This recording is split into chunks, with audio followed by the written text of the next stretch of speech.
Sa mga nakalipas na mga araw, sinalanta ng Bagyong Fabian ang malaking bahagi ng bansa at naapektuhan pa dahil sa pinaigting na habagat.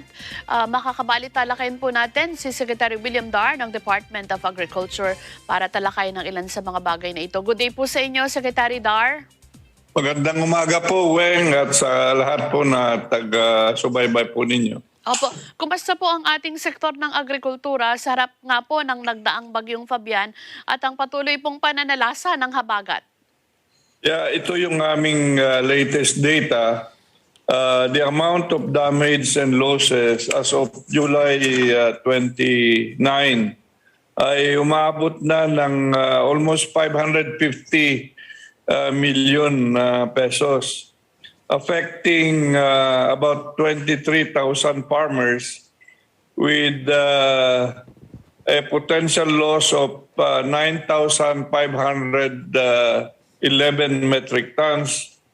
And the total area na apektado ay 31,000 hectares, and mostly ay Cordillera Administrative Region, Ilocos Region, Central Luzon, Calabarzon, Mimaropa, Bicol Region, and Western Visayas po. Sec, meron po bang tulong na ipagkakaloob ang kagawaran sa mga kababayan nating magsasaka na naapektuhan? Mayroon po, Weng, bago kong sagutin yan, mayroon din tayo with the early warning na ibinigay po natin, mayroon rin tayo na save na production. A total area of 2,400 hectares of rice have been harvested prior to the effect of this southwest monsoon enhanced by Typhoon Fabian in regions 2, 3, and Calabarzon, with an equivalent production of almost 13,000 metric tons, amounting to 228 million pesos. Now, ano na yung mga available interventions? The following assistance from the Department of Agriculture are available to farmers and fisherfolk affected by habagat enhanced by Typhoon Fabian. A total of 121,119 bags of rice seeds, 14,832 bags of corn seeds, and 2,199 kilos of assorted vegetables in CAR in regions 1, 2, 3, Calabarzon, and Mimaropa. And we are going to look for opportunities for quick response fund for the rehabilitation of the affected areas. And as well, drugs and biologics for livestock and poultry requirements are there. And we also have survival and recovery loan program from the Agricultural Credit Policy Council. And of course, most of the farmers, if not all, will avail from the funds of the Philippine Crop Insurance Corporation to indemnify them. So yun po ang totality ng tulong o interventions ng galing yan sa kagawaran ng pagsasaka. So, paano po naapektuhan nitong kalamidad na ito ang presyo ng mga bilihin natin, Sec? Well, sa awa ng Diyos ay walang masyado paggalaw ng presyo kasi, well, most of the damages is in rice. Pero we have more than enough rice.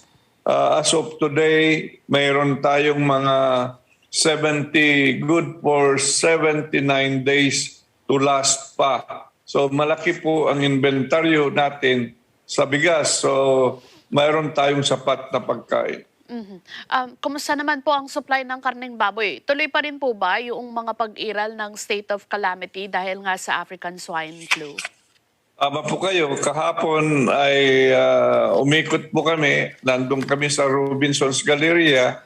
Mayroon nirelaunch na programa ng gobyerno through DTI led by Secretary Mon Lopez Ito yung programa na tinatawag Presyong Reasonable Dapat. So PRD program, Frozen Meat Edition, at ang Robinson Supermarket ay pinakauna sa pagpapababa at ng presyo by way of selling frozen pork meat.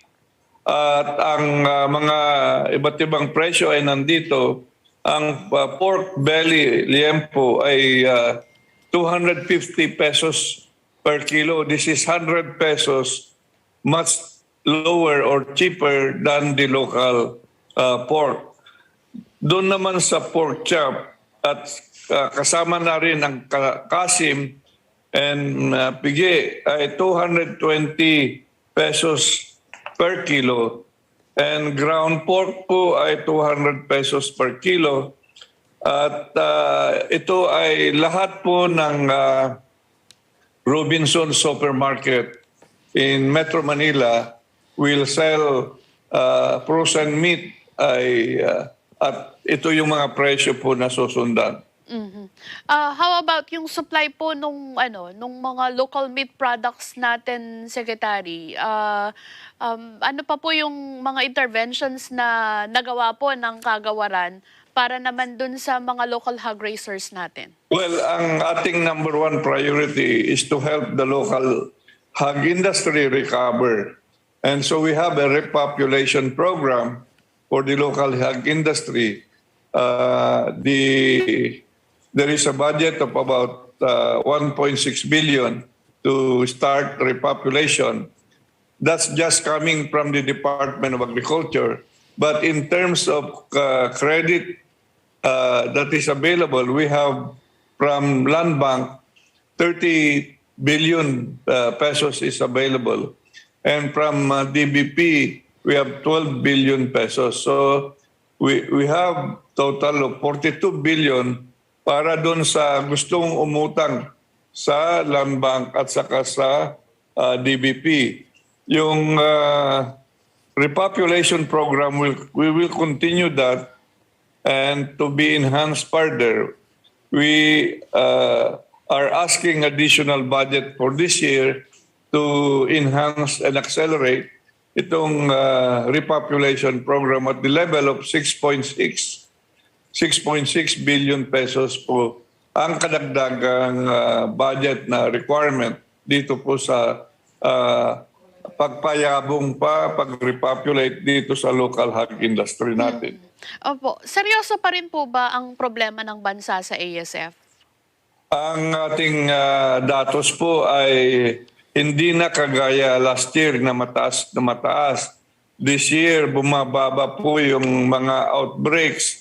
At kasi we are always believing that this partnership with local government units and the enhanced protocol na ginagamit po natin sa quarantine ay dito nakikita po natin yung pagbaba ng mga kaso ng African swine fever. At ito po yung datos po natin.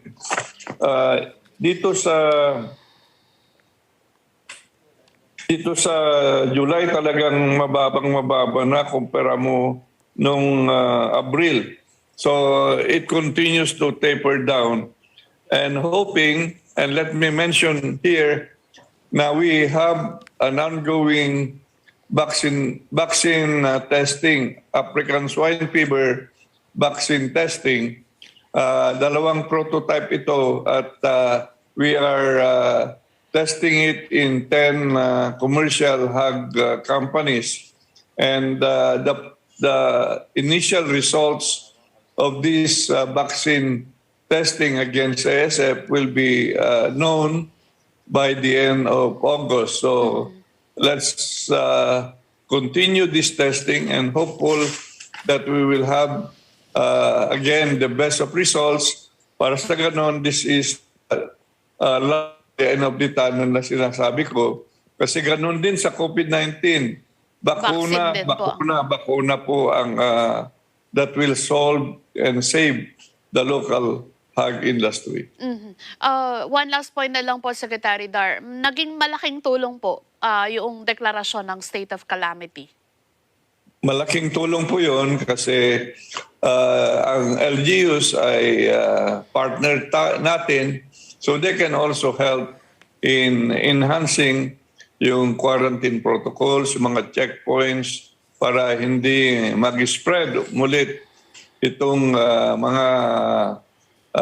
itong virus ng ASF at hindi ititinda. Mayroon pa rin pang ilan-ilan na nagbiyahe, nag-trade ng mga affected or infected meat na may sakit na yung baboy, kinakatay pa at binabiyahe sa ibang probinsya. So ito ay marami tayong nasasabat and this really is helpful in terms of reducing the outbreak areas. Baka may mensahe po kayo sa ating mga taga-subaybay, Secretary Dar. Nasa inyo po ang habag. Opo, let me highlight yung tinatawag po natin na itong Duterte administration, ito, under our beloved President, ay mayroong mga legacy na outcomes dito sa agrikultura. And hoping na mailathala po natin, we have a record palay production last year, 2020, at the level of 19.4 million metric tons. Record high na yan. But itong taon na ito, dinagdag pa natin 1 million tonelada. So we are aiming for 20.4 and indications are there. Sa first semester, itong taon na ito ay may record high na ng palay production natin. Ganon din sa mais, record high. Ang mais, yung production po natin ng mais. Sa high value crops naman, banana sa highest export volume, reached 4.4 million metric tons in 2019. Onion is at 90% sufficiency level. So marami pong mga accomplishments po ng Duterte administration. Let me again encourage everyone to do plant.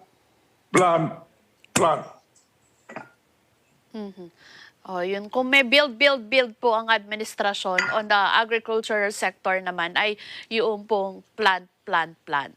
Tama po kayo, plant. Self-sufficiency po ang kailangan natin sa para magkaroon ng food security sec. Opo.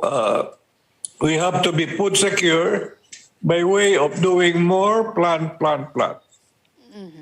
Ayan. Maraming salamat po sa pagkakataon ngayong umaga, Secretary Dar. At nalaman namin yung mga updates po na ito. Sa kabila ng nangyayaring pandemya po, may magandang bagay na nangyayari sa sektor ng agrikultura. Yes, maraming salamat ulit, Weng. And again, this country will rise again. I know. We have just to continue building up and growing the sector of agriculture so that mas makalaban po tayo sa COVID-19. So maraming salamat po. Maraming salamat po sa pagkakataon ngayong umaga. Ang atin pong nakapanayam ay si Agriculture Secretary William Dar at napag-usapan nga po yung mga issue na may kinalaman sa agricultural sector, yung pong pinsala ng Fabian na pinaigting ng habagat ay umabot na as of yesterday ay nasa 550 million pesos na ang naging pinsala po sa sektor ng agrikultura.